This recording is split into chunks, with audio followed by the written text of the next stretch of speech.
Hablemos del tratamiento del paciente de trauma grave a nivel prehospitalario.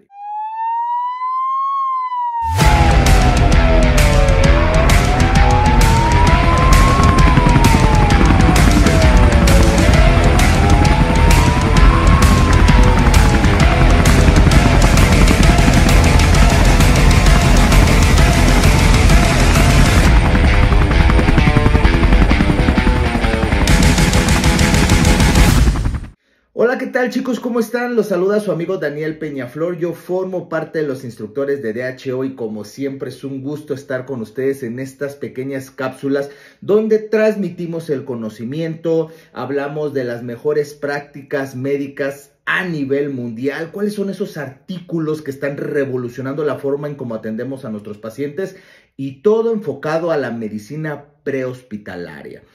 Hoy vamos a hablar del tratamiento de los pacientes de trauma grave. Ese paciente que sufrió un trauma y está en estado crítico y si no lo estabilizo en la escena, pues va a llegar en pésimas condiciones al hospital o simplemente se me va a morir allí en la escena. Así que hablemos de este tratamiento, pero lo vamos a hacer a modo de un caso clínico. El domingo publicamos en nuestra página de DHO un caso clínico. Si no lo recuerdas, es este caso que está aquí en pantalla. ¿Sale? Muy bien. ¿Qué dice este caso clínico? Vamos a resolverlo. ¿Por qué lo estamos haciendo? Porque vimos que muy pocas personas se atrevieron a poner cuál sería su tratamiento. Recuerden que DHO es una empresa dedicada a la capacitación, a la formación de medicina prehospitalaria de primera, ¿ok? Entonces, lo que queremos es que tú entiendas que ya todo el mundo sabe que dominas lo básico. Ya sabemos que lo básico está dominado. Lo que queremos es que tú eleves el nivel.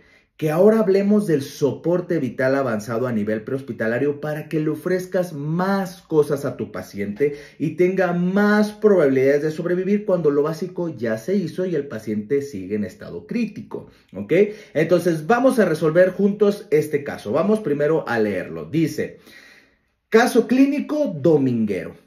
Es un hermoso domingo de verano, son las 7 de la tarde.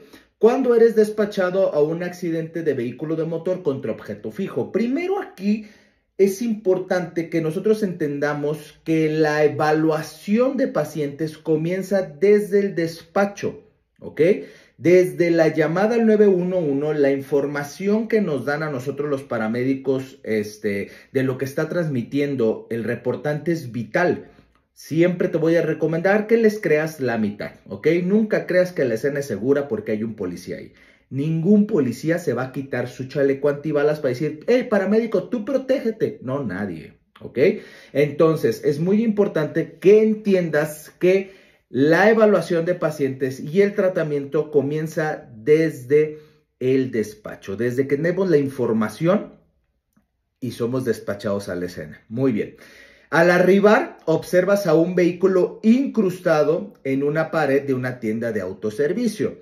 El vehículo está encendido y solo hay un tripulante en el interior del vehículo quien sigue órdenes. Es muy importante esta parte de sigue órdenes, pero también es muy importante que el vehículo siga incrustado y que la víctima sigue dentro del vehículo. ¿Por qué? Porque el vehículo puede derramar combustible, puede incendiarse, puedes electrocutarte, puedes sufrir muchos daños hacia tu persona si no garantizas que la escena es lo más seguro posible para ti. ¿Ok? Entonces, aquí tenemos dos cosas bien importantes. El paciente está dentro del vehículo, eso representa un riesgo, pero lo bueno de lo malo es que el paciente sigue órdenes, ¿ok? Entonces, neurológicamente me dice que bien o mal su cuerpo se está oxigenando y la sangre está circulando, ¿ok? Muy bien, ahora avanzamos con nuestra evaluación. Impresión general buena. ¿Impresión general de quién? Pues del paciente, ¿ok? Porque una cosa es el scene size up, que es la magnitud del escenario, verlo completamente, y otra cosa es la impresión general de la víctima. Para que tú lo entiendas más sencillo, la impresión general te va a servir a ti como paramédico a darte cuenta que el paciente está grave. ¿Cuántas veces hemos llegado a un hospital y llegas con un paciente grave y el doctor no se ha dado cuenta de que tienes un paciente grave? Ah, sí, ponlo ahí en sillas. Ah, sí, ahorita lo checamos y el paciente está crítico, ¿ok? Es una falta de la percepción de no recibir adecuadamente a sus pacientes. Y luego nos vamos al otro extremo, ¿ok? Este paciente que llega el paramédico y no se percata de que está grave. De hecho, hay un libro de Aus que se llama Sick or Not Sick, enfermo o no enfermo.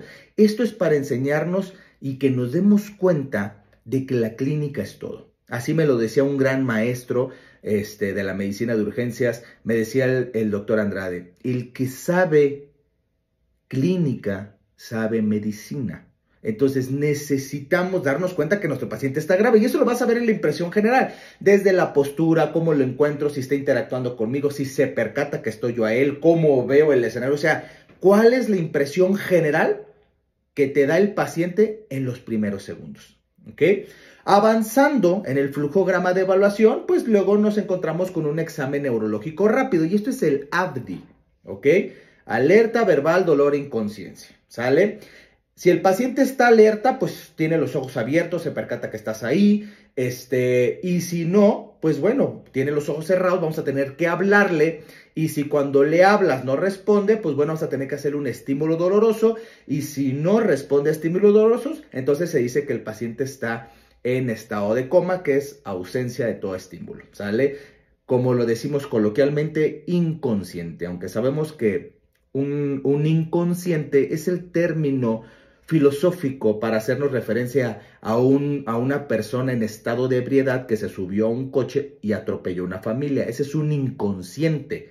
Nosotros en medicina realmente estamos hablando de un paciente con pérdida del estado de despierto, que puede ser pues por muchas cosas, ¿sale? Entonces, en el ABDI el paciente está alerta. Cuando le hablas desde afuera del vehículo, él voltea y responde a ti, ¿ok?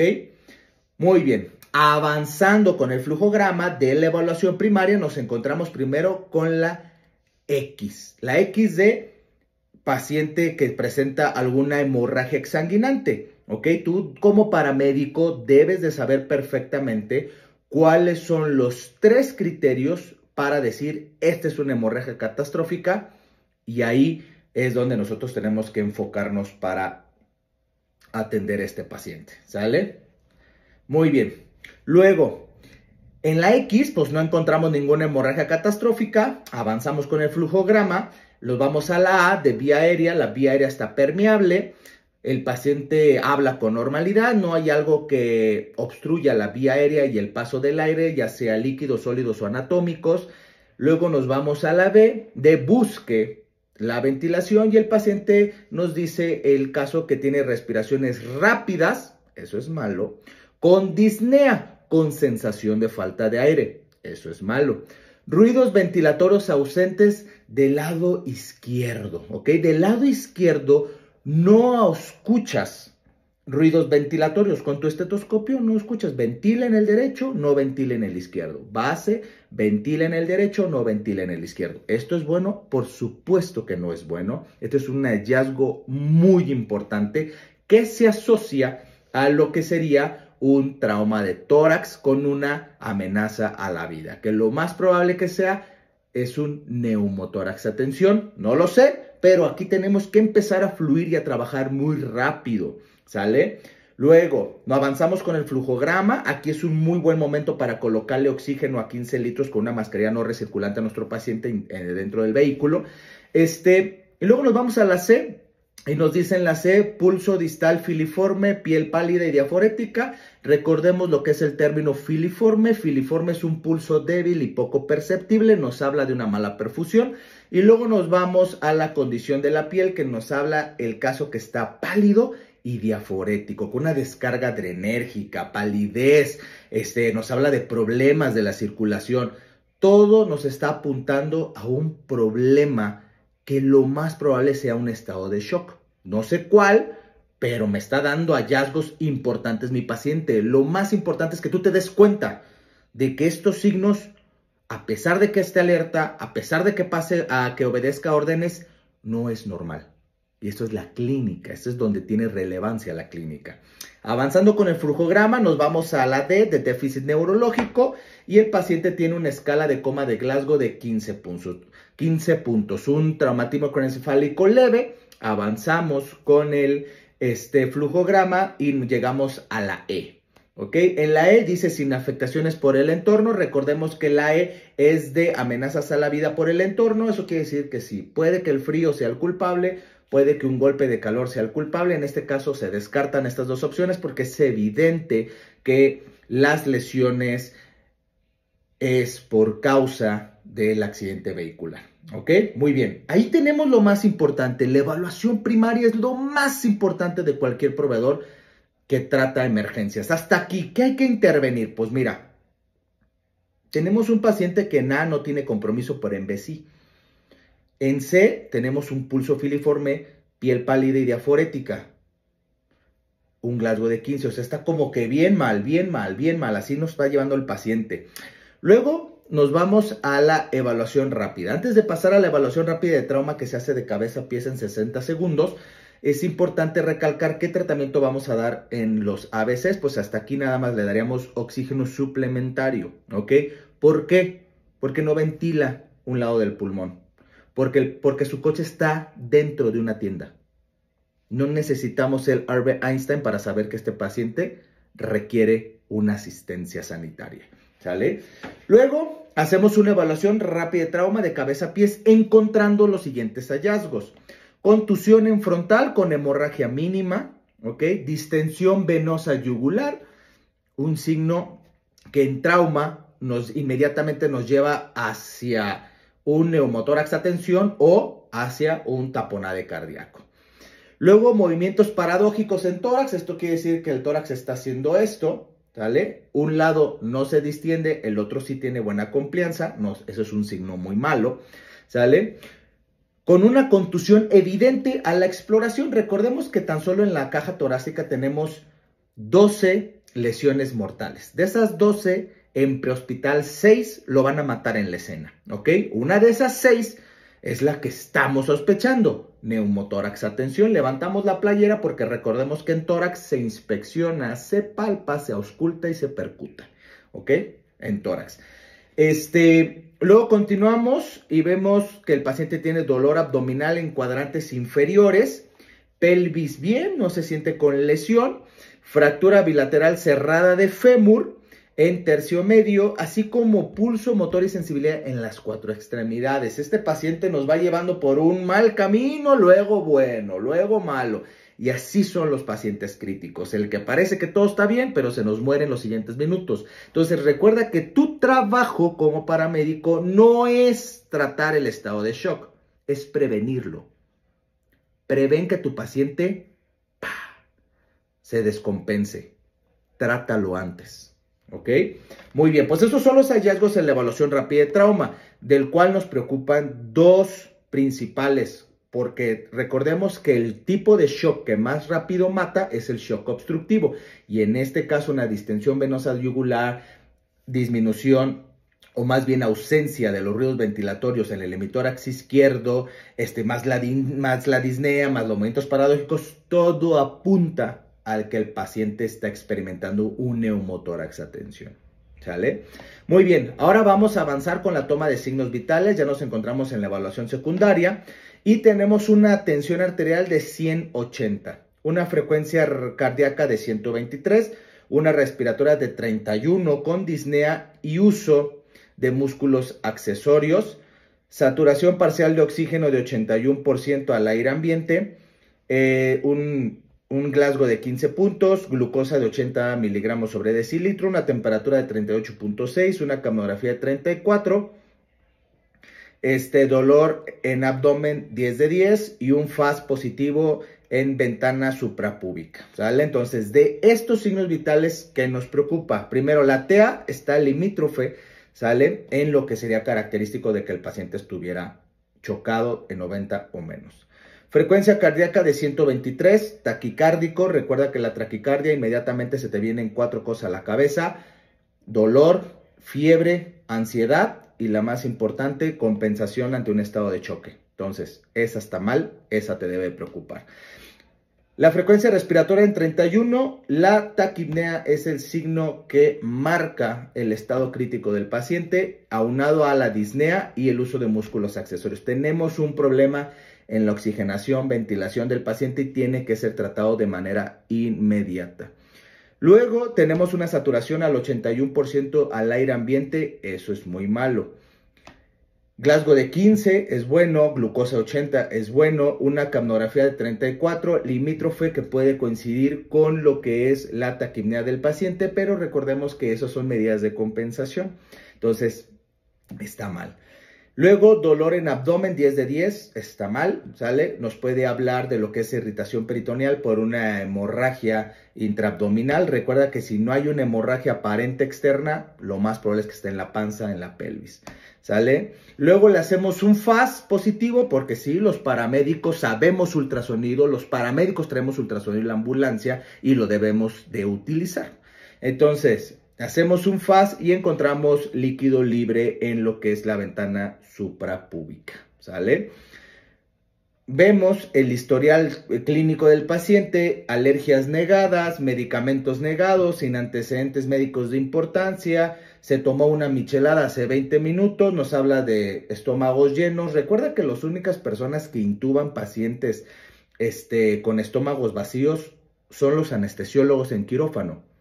Nosotros los paramédicos, los urgenciólogos en la sala de urgencias, intubamos pacientes con estómagos llenos. Entonces, desde ahí ya es un gran reto, ¿ok? Y tenemos que evitar a toda costa la muerte por broncoaspiración. Entonces, si el paciente va que vuela para deteriorarse y que posterior pueda vomitar porque hay alcohol, porque hay comida que te lo está diciendo, prepárate. Muy bien. En los antecedentes nos dicen que nos dice el paciente que él iba manejando y por esquivar a un perro que cruzó la calle perdió el control del vehículo y se estampó contra la tienda. Muy bien, entonces, el caso clínico nos dice, contesta las siguientes preguntas. Vamos a ir contestando una por una, ¿ok? Primero, ¿cómo realizas la extracción del vehículo de este paciente? Es un paciente alerta, es un paciente que sigue órdenes, es un paciente que no tiene hemorragias distractoras. Entonces, este paciente debe de salir por su propio pie. No lo vamos a sacar con el chaleco de extracción, eso no sirve de nada, ¿vale?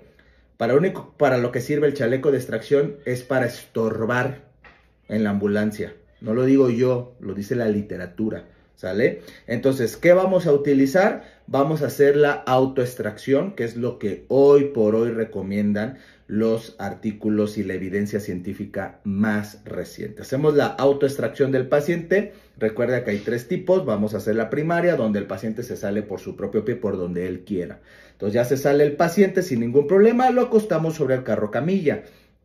¿Qué diagnóstico de presunción le das a este paciente? Este paciente es un paciente politraumatizado en el cual se orienta a un trauma de tórax, un trauma de abdomen, ¿ok? Con, obviamente, lesiones musculoesqueléticas, que serían las fracturas bilaterales de fémur, ¿ok? Que por sí solo las fracturas bilaterales son un riesgo y lo pueden chocar al paciente. Entonces, este paciente tiene focos rojos, unas red flags que te tienes que dar cuenta sí, o se te va a morir ahí, ¿sale? Bueno, muy bien, pues es un paciente politraumatizado con trauma de tórax y abdomen y musculoesqueléticas. Luego avanzamos a la pregunta 3, dice, ¿qué más estudios diagnóstico le harías en la escena? Si traes todo. En los comentarios alguien decía, voy a usar el iStat. El iStat, pues para saber cómo está, pues sí, pero no lo va a salvar, vaya, o sea, no va a cambiar el pronóstico del paciente que uses un iStat y que nos diga que tiene exceso de base y hay que pasarle sangre. Pues sin el iStat te podría decir que se va a ocupar, ¿sale? Entonces, el iStat pues es para, en prehospital, pues nos sirve para muchas cosas, efectivamente, y aquí en el CRUM de Querétaro traíamos un iStat, pero lo más importante es entender cuál es su rol y su función en ciertas patologías, ¿sale? Entonces, en trauma, pues, a menos de que ya hayamos hecho todo, va, pero el tiempo no siempre apremia, porque recuerda que se estabiliza y te traslada lo más pronto posible. Nosotros no somos la resolución es en el hospital, pero tú lo tienes que entregar en mejores condiciones. Entonces aquí, checarle una gasometría Sí lo haría, pero hasta el final. Lo que realmente haría como estudios diagnósticos sería el ultrasonido. Aquí la respuesta es utilizar el ultrasonido. ¿Por qué? Porque con el ultrasonido me sirve para realmente saber si tiene un neumotórax a tensión. Desde ver el deslizamiento pleural, si el paciente tiene este signo de la playa o signo de código de barras, ya me dice si realmente el paciente más la clínica tiene un neumotórax, si tiene este punto pulmonar, etcétera. Todo lo que sabemos de ultrasonido para buscar un neumotórax, que es muy rápido, muy sencillo y se puede repetir las veces que sean a la cabecera del paciente. En DHO somos unos apasionados del ultrasonido y siempre lo vamos a recomendar. Luego nos vamos a la cuarta pregunta que dice, ¿este paciente está chocado? Pues si tú dirías por TA, pues no está chocado por la TA, pero bueno, vamos a sacarle lo que es su índice de shock. Entonces, si me voy al índice de shock de entrada, ya sé que tiene una frecuencia de 123 y tiene una sistólica de 100. Entonces, este paciente tiene un índice de shock elevado, ¿ok? Ya sé que cuando la frecuencia esté en un número más grande que la TA sistólica, el índice de shock está elevado y esto nos habla de una alta mortalidad. El paciente está chocado, pero no está hipotenso. O sea, la hipotensión no siempre es sinónimo de estado de choque. Quiero que te lleves eso. Entonces, sí, el paciente está chocado. Luego nos vamos a la presión de pulso. Hay que sacarle la presión de pulso al paciente, que es una fórmula que es la sistólica menos la diastólica. En este caso tenemos 100 menos 80, tenemos 20. Sabemos que el número mágico es 40. Todo lo que sea menos de 40, pues se considera un problema. En este caso tiene 20 y se asocia a un shock hemorrágico, ¿sale? Entonces, si te fijas, sin tener que el paciente esté hipotenso o una TA menor a 90, ya sabes que está chocado. Por eso es el índice de shock, por eso es la presión de pulso. En DHO te vamos a enseñar medicina de vanguardia. Lo que están hablando en Ámsterdam, lo que están hablando en Inglaterra, lo que están hablando en Estados Unidos, lo que están hablando en Australia, en Alemania, en los principales congresos de medicina de urgencias prehospitalarias, que es una ciencia médica, te lo vamos a dar a ti en tu formación, porque queremos que tú realmente seas un buen paramédico que use todas las herramientas posibles para ofrecerle la mejor medicina prehospitalaria a nuestros pacientes. Y saber la importancia del índice de shock y cómo interpretarlo, así como la presión de pulso, es una herramienta que nosotros, los paramédicos, y especialmente en México, debemos de dominar a falta de recursos. ¿Sale? Muy bien. Luego nos vamos a la pregunta número 7. ¿Cómo tratarás las amenazas a la vida en la B? Bueno, pues ya teniendo el ultrasonido y haciendo una ventana pulmonar, que es nuestro protocolo Blue, pues nos damos cuenta que el paciente, al ser insonado en mínimo 2 partes de lo que corresponde al protocolo Blue, pues sabemos que el paciente tiene punto pulmonar, que el paciente no tiene deslizamiento pleural, que el paciente tiene código de barras, pues inmediatamente se va a descomprimir. ¿Dónde lo voy a descomprimir? Pues bueno, es un adulto, entonces el sitio de descompresión es en el quinto espacio, línea axilar anterior, ¿sale? Con un catéter 14 o de preferencia un catéter hecho para descompresión, que sabemos que no se comercializan en México porque no tiene permiso de COFEPRIS, pero bueno, pues un catéter 14 largo con una jeringa, con un cc de agua, introducimos burbujas y sacamos, liberamos y evaluamos otra vez al paciente. Si haces 2 descompresiones y no se corrige, pues bueno, podemos hacer algo como lo hacen en Estados Unidos, que sería la toracotomía digital simple, y eso sí nos garantiza al 100% de que ese tórax sea descomprimido, ¿sale? Entonces, ¿cómo trata las amenazas a la vida en B? Inmediatamente oxígeno suplementario más descompresión torácica. ¿Cómo tratas la hemorragia interna abdominal? Pues bueno, este paciente es candidato a que se le administre de manera oportuna ácido tranexámico. Lo estamos viendo con el ultrasonido, es un FAS positivo. Pues bueno, se le va a administrar 2 gramos de ácido tranexámico en una solución de 100 mililitros para 10 minutos como dosis única. Porque tú y yo sabemos que en el hospital ya no se lo van a pasar, ¿sale? Luego, este paciente requiere una intubación en la escena. Yo personalmente me declinaría a no realizar una secuencia de intubación rápida en la escena. Si es un paciente politrauma, a lo mejor lo hacen en el hospital porque el curso de la lesión me dice que lo van a pasar a quirófano, pero no es inminente que lo hagamos en la escena, y más cuando pues el paciente ocupa sangre, ocupa cirugía, y no retrases la intervención. Hay que saber cuándo y cómo abordar la viera de manera avanzada, y en este caso no estaría aconsejada. ¿Este paciente requiere intubación en la escena? No. Nos vamos a la pregunta 10, que dice, ¿este paciente es candidato a una transfusión sanguínea en campo? Pues no de carácter inmediata, pero si ustedes trabajan en un sistema como en Estados Unidos y en los países de primer mundo, donde traen sangre en la unidad de supervisor, pues dásela. Claro que sí, pues es lo que necesitas, se está vaciando por dentro, ¿sale? Pero en este caso, si hay que ir por ella, etcétera, no, pues no. Traslado oportuno al hospital, ¿sale? Este paciente es candidato a ser aerotransportado en helicóptero totalmente. Este paciente es candidato a ser volado en helicóptero. ¿Por qué? Porque tiene patologías tiempo dependientes, ¿ok? Como la hemorragia intraabdominal, que no va a parar hasta que esté en quirófano, y eso lo condiciona a morir.